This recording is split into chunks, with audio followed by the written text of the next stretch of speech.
everyone, welcome back to The Road to Superman. This is episode 84 and we have some really interesting news to talk about today. I originally went into making this video really positively as we were hearing that the latest test audiences loved the new Superman movie. However, we are now also getting some quite negative reports too. So let's talk about it. The first test audience news comes from DanielRPK, who is pretty reliable, at least more reliable than Jeff Snyder. So RPK had this to say: Superman had a test screening and from what I hear, people loved it. And when I heard that, I thought that was great as the alleged changes since the first test screenings had clearly improved the movie and created positive reception from the latest test audiences. However, we have just heard from another scooper called ViewerAnon, who I believe is also quite reliable, has said the following: just to keep expectations in check, the response I heard directly from Warner Brothers was decidedly less glowing than Daniel's post. Not to say it went terribly, but it's a divisive film, with a particularly silly tone. Some people click with it, some seem to bounce right off. And I'm not going to jump the gun and go, oh god, this is going to be a goofy movie and it's going to be terrible, because we simply don't know. But to me it sounds like ViewerAnon is claiming Gunn's Superman film is similar to his other DC projects in terms of silliness. Not the style of humor used necessarily,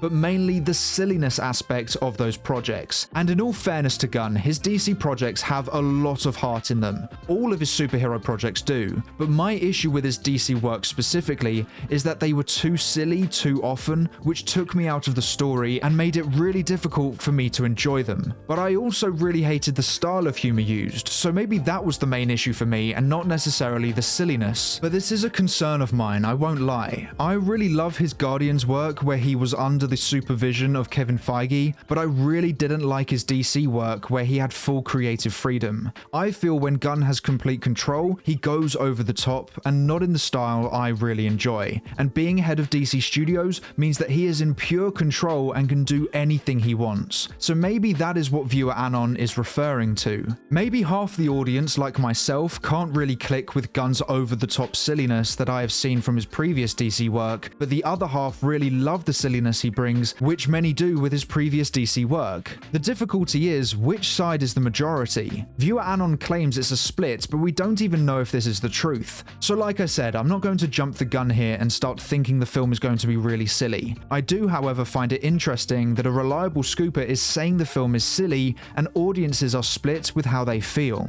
But we can't take this as fact because test screenings only mean so much. Someone reminded me that The Flash received very positive reviews from test audiences, and I would say the first half was really good, but the second half was terrible, and the film was a major flop at the box office. So the test audiences didn't reflect how the majority of the audience felt. So test screenings can't confirm how good a movie will be for the majority of the audience, but it's still a good indicator. It gives you faith more than anything that the movie will be good. And I'm intrigued to see who makes up these test audiences. Sometimes it's people at the studio such as executives and other filmmakers, and other times it's just random people. And we have no idea who's making up these test audiences when we hear how the films are received. So I think test screenings are a really tricky thing to make your mind up on. Some of my favorite films were hated by test audiences, and some of the films I really don't like were loved by test audiences. So it doesn't really mean too much unless when the film comes out, the majority of the audience feels the same way the test audiences do. And if that happens, we can then start trusting test audiences more with new DC films. Because let's face it, we have heard so many times that the latest DC movie is the best DC film since The Dark Knight, and they have never lived up to that hype. Maybe for some, but the majority never felt that way. So I think it is tough for us to trust these kind of reports, good or bad,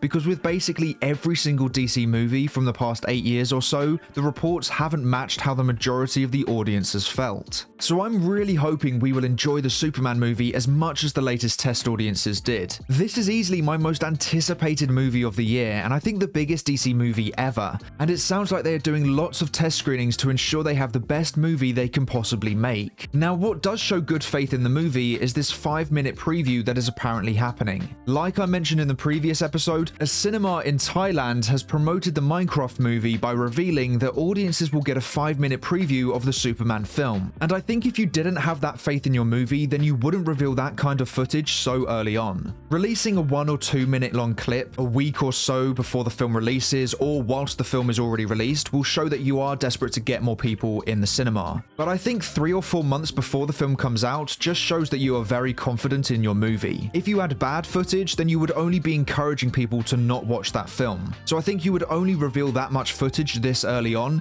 if they really believe what they have is impressive. I think it's a bold choice to do so if they are doing it, and I hope it only proves to people why they need to go see this film in July. Now let's talk about the trailer. Cryptic HD Quality, who I think is a very reliable source when it comes to trailer news, has said the following: I don't think a Superman trailer is going to be released online for CinemaCon. I mean, I heard one is coming this month, meaning April. I'd love to be wrong though. Maybe they show something exclusive there and then debut that at a later date. And this is a little disheartening because I've really been thinking that a trailer was going to be revealed at CinemaCon. And Grace Randolph, who is a big hit and miss reporter, has stated, Warner Brothers is likely to drop some footage online for the public during CinemaCon on April 1st. A new Superman trailer is very possible. So I guess it depends on who you want to believe with this information. It's very easy to believe what you want to hear rather than what is most likely. I think the most trustworthy source is Cryptic HD Quality, but I think what Grace Randolph has stated is the best choice for DC Studios. I think it makes the most sense to show an exclusive clip and trailer for the CinemaCon crowd, but then have a trailer shown for fans online too. And honestly, I think it's a really silly concept to keep everything exclusive for the audience at CinemaCon. In a world where everyone has a phone and high quality camera, and where people can just describe what they saw through social media, they might as well just officially release it at the same time. Otherwise, you'll get people describing what they saw. And that's never a good thing, because I guarantee you, as soon as the big scoopers hear that footage was shown or a trailer was shown, you will have people who want the film to fail sharing negative made-up reports on what was shown, and you will have people who are desperate for this film to be great sharing positive made-up reports on what was shown too. It's just how the extreme sides of the fandom work, and it will leave the rest of us hearing mixed reports and not really knowing who to believe. The best thing the studio can do is putting the power back in their hands. Show the trailer at CinemaCon plus footage if they want to, and then share the full trailer online so fans can see this for themselves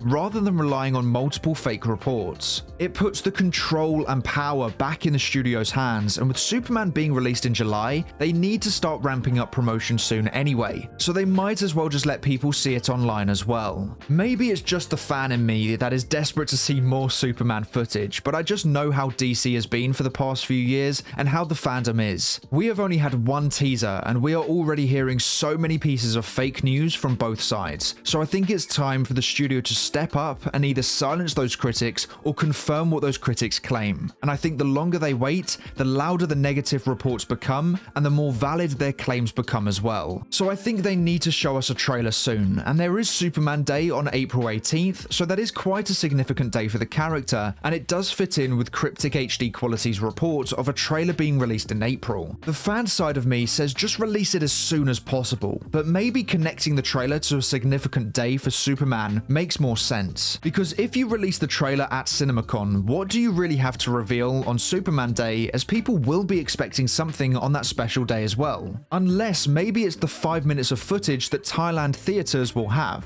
I honestly have no idea what's going on with that 5 minutes of footage, so we will just have to wait and see with that. But the final bit of information comes from Jeff Snyder, who claims there is a massive surprise cameo in Superman, described as the biggest one of the film. Now that's a pretty vague report, but let me know who you think that might be in the comments below. We are already pretty sure that Supergirl will make an appearance in it, as she will be having her own solo film the year after, so it wouldn't be a surprise if it's her. Maybe it's the Jor-El casting, who some have theorized might be Tom Cruise, or maybe it's a Batman cameo. I hope they don't reveal who that cameo is, because I'd love that to be a surprise going into the film. But like I said, let me know your theory in the comments below. Now, if we do find out anything else regarding the Superman film before April 1st, then I will make a video on that news. But I am hoping from now until then it is pretty quiet, and hopefully the next video is us breaking down the latest trailer for Superman rather than talking about no trailer being released. But either way, expect a video on April 1st or soon after, depending on what the news is. But that is all for today's episode of The Road to Superman. Thank you so much for watching. Please make sure to like, subscribe, and turn on post notifications so you never miss an episode. I hope to see you here again soon, so until then, have a great day. Bye!